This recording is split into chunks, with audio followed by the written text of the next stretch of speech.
लक्ष्मण गीता सुन ली थी, लक्ष्मण जी जो सुना रहे थे वो सब इसने सुन लिया था, तो इसे मालूम पड़ गया था कि ये ब्रह्म है।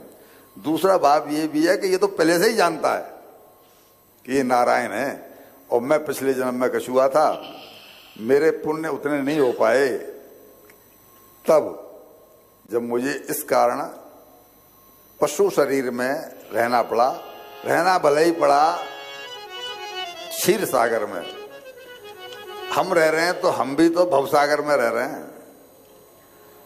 इस भवसागर में भी चार पैरों वाले हैं, 10 पैरों वाले हैं, सब हैं। तो ये भले ही इसके पैर तब 2 ही थे, कछुआ के 2 ही पैर होते हैं मेरे हिसाब से, कछुआ के 2 पैर होते हैं ना, तो 2 ही पैर हैं, लेकिन था तो पशु वेश में, मीन्स उसमें पक्षी वेश में या जीव वेश में, जो भी आप कहें। तो अब इसने भगवान का आशीर्वाद, भगवान ने वहीं अनुमोदन कर दिया था, तब ये आके बना अब मल्ला, यानी मनुष्य योनि इसे मिली। केवल भगवान ने जब कह दिया था कि मैं तेरी इच्छा पूरी करूंगा, तो भगवान के पास ऑप्शन क्या बचा? उनको उसे मनुष्य तो बनाना ही पड़ेगा, तभी तो चरण धोएगा। तो भगवान ने इसको मनुष्य जन्म दिया, और ये भले ही पुण्य कम थे तो इसलिए बना केवट ही, लेकिन केवट बनकर इसने वो पात्रता प्राप्त कर ली जो बड़े बड़े महामंडलेश्वर जिसको प्राप्त नहीं कर पाते। बड़ा मनोरम दृश्य है। भगवान ने कह दिया ठीक है, तुम पैर पखाड़ लो। अब अपनी कठौती में वो भगवान का एक पैर धोता और फिर उसे कठौती से बाहर रख देता, फिर दूसरा धोता तो पहले वाले पैर में मिट्टी लग जाती। ऐसा उसने जानबूझकर 7 बार करवाया। कौन सानिध्य नहीं चाहेगा? कितनी बड़ी पात्रता है, कितनी बड़ी मेहरबानी है ईश्वर की।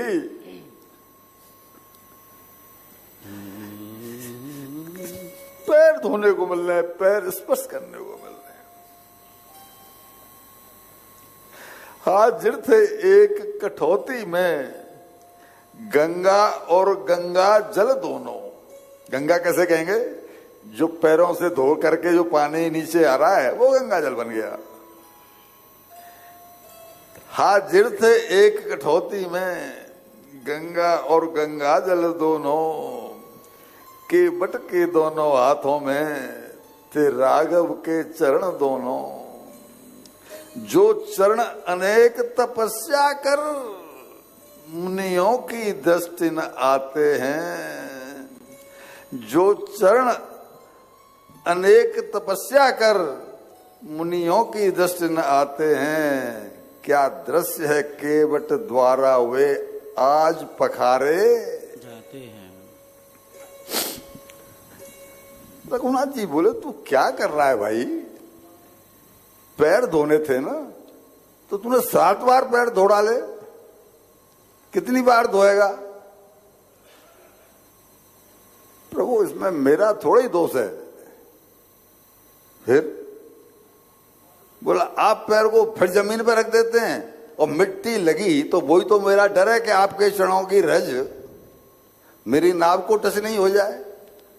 आप पैर को नीचे रख देते हैं प्रभु, तो फिर मुझे दोबारा धोना पड़ता है।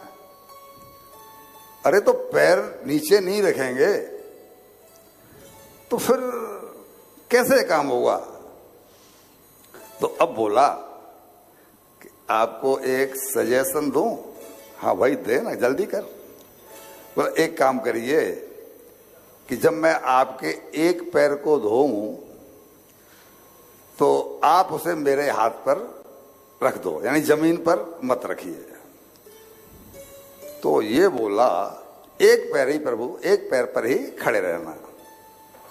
क्या कह रहे हैं आप? सुन रहे हैं ना सब? भगवान से कह रहा है कि आप एक पैर पर खड़े रहना। साक्षात ब्रह्म है, वो जानते हैं किसका मनोरथ क्या है, वो जानते हैं मैंने से क्या वरदान दिया है। तो वो बोले कि तब तो मैं गिर जाऊंगा, एक पैर पर खड़ा रहा और मेरा बैलेंस जगमगाया तो मैं गिर जाऊंगा।